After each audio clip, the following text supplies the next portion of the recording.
Okay, start. Today my topic is about comparison. Hold near, madam. Comparison ಎಲ್ಲಿ ಮಾಡಬೇಕು ಮತ್ತು comparison ಎಲ್ಲಿ ಮಾಡಬಾರ್ದು ಅಂಬೋದ್ರ ಬಗ್ಗೆ ಹೇಳ್ತಾ. ಇವಾಗ ಮಾರ್ಕ್ಸ್ನಾಗ ಒಬ್ರಿಗೆ ಹೆಚ್ಚಿಗೆ ಬರ್ತಾವೆ, ಒಬ್ರಿಗೆ ಕಮ್ಮಿ ಬರ್ತಾವೆ.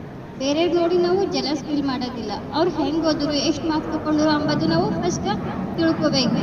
ಅವ್ರು ಎಷ್ಟು ಅವರ್ಸ್ ಓದ್ಲತ್ತಾರ, ನಾವು ಎಷ್ಟು ಅವರ್ಸ್ ಓದ್ಲತ್ತಿದ್ದೆವು, ನಮ್ಮ ಮಾರ್ಕ್ಸ್ ಎಲ್ಲಿ ಕಮ್ಮಿ ಹೊಂಟವ, ಎಲ್ಲಿ ನಾವು ಮಿಸ್ಟೇಕ್ ಮಾಡ್ಲತ್ತಿದ್ದೆವು ಅಂಬೋದ್ರ ಬಗ್ಗೆ ನಾವು ಫಸ್ಟ್ ಯೋಚನೆ ಮಾಡಬೇಕು. ಆಮೇಲೆ ನಮ್ದು ನಾವೇ ಕಂಪೇರ್ ಮಾಡ್ಕೋಬೇಕು.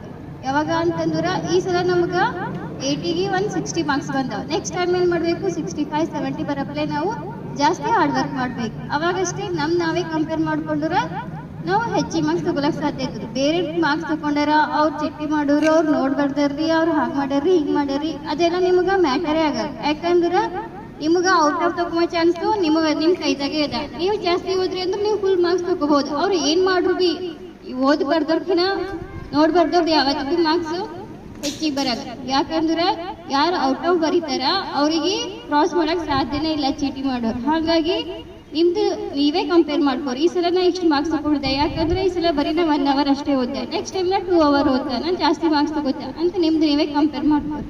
Thank you.